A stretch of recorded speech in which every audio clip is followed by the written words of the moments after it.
আসসালামু আলাইকুম। Hello viewers, স্বাগত জানাচ্ছি বেলাল ল্যাঙ্গুয়েজ স্কুলে। আজকে আমরা এমন একটি বিষয় জানব যেগুলো স্পোকেন ইংলিশে না জানলে আপনি কথাই বলতে পারবেন না। কি সেই বিষয়গুলো? সেগুলো হচ্ছে নাম বা নাউন বা বিশেষ্যের পরিবর্তে আমরা যা ব্যবহার করি সেগুলো হচ্ছে প্রনাউন। আর এই প্রনাউন কখনো সাবজেক্টিভ, অবজেক্টিভ, পসেসিভ এভাবে হয়ে থাকে। তাহলে যেই প্রনাউনগুলো একই জায়গা থেকে উচ্চারিত এবং একই রকম অর্থ হয়ে থাকলেও একটু একটু ভিন্ন হয়, খুব বেশি ভিন্ন হয় না, সেই প্রনাউনগুলো যত রকমে আসে আমরা সেইগুলো জানবো। কারণ কথা বলতে গেলে প্রথমেই আপনাকে সাবজেক্ট ব্যবহার করতে হবে, অর্থাৎ কর্তাকে ব্যবহার করতে হবে।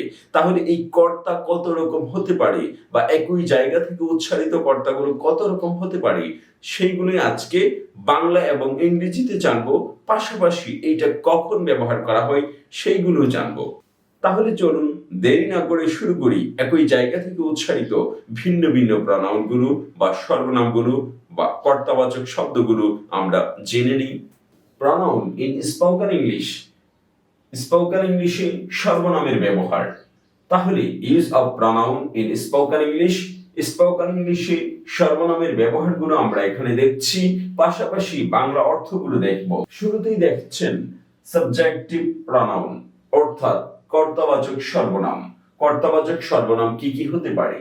আই, আমি, উই, আমরা, ইউ, তুমি, ইউ, তোমরা, হি, সে, শি, সে মহিলা, ইট, ইহা, দে, তারা। তাহলে এগুলো হচ্ছে সাবজেক্টিভ, অর্থাৎ আপনি যখন ইংরেজি বা বাংলা বাক্য ব্যবহার করবেন সেই ক্ষেত্রে শুরুতে এগুলো আসবে। আর আই, আমি, এইটা অ্যাক্টিভ বা সক্রিয় বাক্য বা কর্তা প্রধান বাক্যে আপনি আই অর্থ আমি নিবেন, আবার কখনো আই অর্থ আমাকেও চলে আসবে। সেইটা কখন? সেটা হচ্ছে প্যাসিভ ভয়েস বা কর্মপ্রধান বাক্য। সেই বাক্যগুলোতে আই অর্থ আবার আমাকেও হবে, তার মানে অবজেক্টিভের অর্থ দিবে কখনো কখনো, সেই ক্ষেত্রটা হচ্ছে প্যাসিভ। তাহলে আই অর্থ আমাকেও দিতে পারে, উই অর্থ আমাদেরকে দিতে পারে, ইউ অর্থ তোমাকে দিতে পারে, ইউ অর্থ তোমাদেরকে, হি অর্থ তাকে, শি অর্থ তাকে, ইট অর্থ ইহাকে, দে অর্থ তাদেরকে। এইটা আবার প্যাসিভ ভয়েসে সাবজেক্টিভ থাকলেও আপনাকে অবজেক্টিভের মতো অর্থ দিয়ে থাকবে, কারণ কর্মটা তার উপর পতিত হয়। সেক্ষেত্রে এই আই অর্থ আমাকে আসতে পারে। তাহলে এটা বোঝা গেল সাবজেক্টিভ আই অর্থ আমি। আবার কখনো কখনো প্যাসিভ ভয়েস বা কর্মবাচ্যে এটা আমাকে অর্থ দিতে পারে। তাহলে এটা স্মরণ রাখতে হবে যে আই আমি হয়, আবার কখনো এটা আমাকেও হয়, সেটা হচ্ছে কর্মবাচ্যে বা প্যাসিভ ভয়েসে বা কর্মপ্রধান বাক্যে। আর অবজেক্টিভ সরাসরি আপনি যখন অবজেক্ট হিসেবে পেয়ে যাবেন তখন এটার অর্থ কেমন হতে পারে এবং ইংরেজি একই জায়গা থেকে উচ্চারিত হয়ে এটা কি হতে পারে। এখানে আছে অবজেক্টিভ প্রনাউন, কর্মবাচক সর্বনাম, অর্থাৎ কর্মের ক্ষেত্রে, অর্থাৎ কর্মের জায়গায় এটা বসবে। মি অর্থ আমাকে, আই থেকে হয়ে যাবে মি আমাকে, আজ আমাদিগকে, উই থেকে হয়ে যাবে আজ আমাদিগকে, ইউ তোমার, ইউ থেকে হয়ে যাবে ইউ তোমার, ইউ থেকে হয়ে যাবে ইউ তোমার, হি থেকে হয়ে যাবে হিজ তোমার, হি থেকে হয়ে যাবে বা শি থেকে হয়ে যাবে হার তার, ইট থেকে হয়ে যাবে ইট ইহার, দে থেকে হয়ে যাবে দেম তাদের। তাহলে এখানে ইউ ইউই থাকছে, ইউ ইউর তোমাদের, তা একই থাকছে, কিন্তু বাংলা অর্থ ভিন্ন হচ্ছে এবং ইংরেজিতেও ভিন্ন অর্থ দিচ্ছে, কিন্তু একই রকম রয়ে গিয়েছে, ইটও একই রকম রয়ে গিয়েছে। অবজেক্টিভ প্রনাউনে সাবজেক্টিভে যেমন দেখতে অবজেক্টিভে এমনই দেখতে আপনি পাবেন ইউ ইউ এবং ইট কে। তাহলে সাবজেক্টিভ অবজেক্টিভ অর্থ আমরা জেনে গিয়েছি। এবার পসেসিভ প্রনাউন। পসেসিভ প্রনাউন হচ্ছে সম্বন্ধসূচক সর্বনাম, অর্থাৎ আমরা যাকে অধিকার বলি। পসেসিভ মানে অধিকার অথবা সম্বন্ধসূচক, অধিকার থাকলে এটার সাথে সম্বন্ধ তৈরি হয়। যেমন আপনার কোনো কিছু আছে, এটা একটা অধিকার, তাহলে পসেসিভ প্রনাউন দিয়ে অধিকার বোঝাবে। এই আইটা তখন হয়ে যাবে মাইন আমার, মানে আমার কোনো কিছু আছে। ওইটা হয়ে যাবে আওয়ার্স আমাদের, ইউটা হয়ে যাবে ইয়োর্স তোমার, ইউটা হয়ে যাবে ইয়োর্স তোমাদের, হিটা হয়ে যাবে হিজ তার, শিটা হয়ে যাবে হার তার, ইটটা হয়ে যাবে ইটস ইহার, দেইটা হয়ে যাবে দেয়ার। দেইটা হয়ে যাবে দেয়ার্স, তাদের।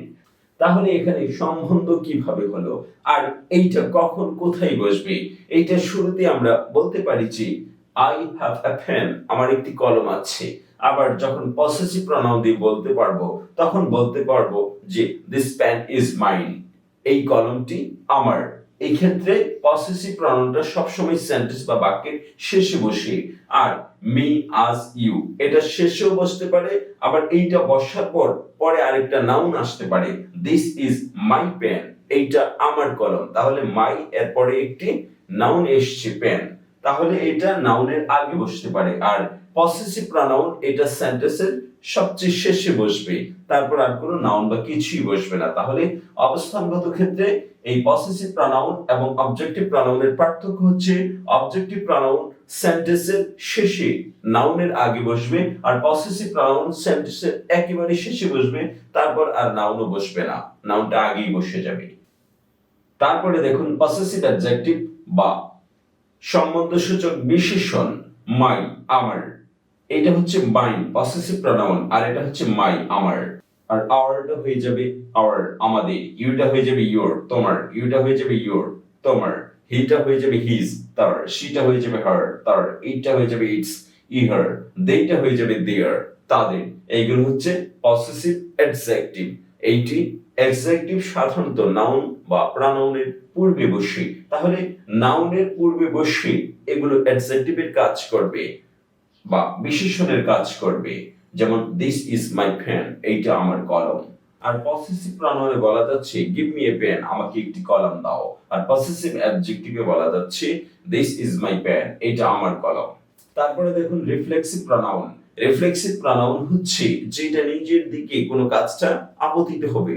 যেমন আত্মবাচক সর্বনাম, মাইসেলফ আমার নিজের, ourselves আমাদের নিজের, yourself তোমার নিজের, yourselves তোমাদের নিজের, himself তার নিজের, herself তার নিজের, itself ইহার নিজের, themselves তাদের নিজের।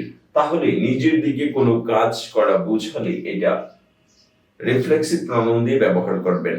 যেমন he killed himself, সে আত্মহত্যা করেছে বা সে নিজেকে নিজে হত্যা করেছে। এইরকম অর্থের ক্ষেত্রে আপনি রিফ্লেক্সিভ প্রনাউন ব্যবহার করবেন। তাহলে আজকে আমরা জানতে পারলাম একই জায়গা থেকে উচ্চারিত যেই শব্দগুলো পরিবর্তন হয়ে অর্থের ভিন্নতা তৈরি করে সেগুলোর বাংলা অর্থ সহ জেনেছি, এবং পরবর্তী ক্লাসে আমরা ওই সকল প্রনাউনগুলো জানবো যেই প্রনাউনগুলো একই জায়গা থেকে উচ্চারিত না, কিন্তু নাউন বা বিশেষ্য বা নামের পরিবর্তে ব্যবহৃত হয়। তাহলে আজ এ পর্যন্তই থাক, ভালো থাকবেন। আসসালামু আলাইকুম।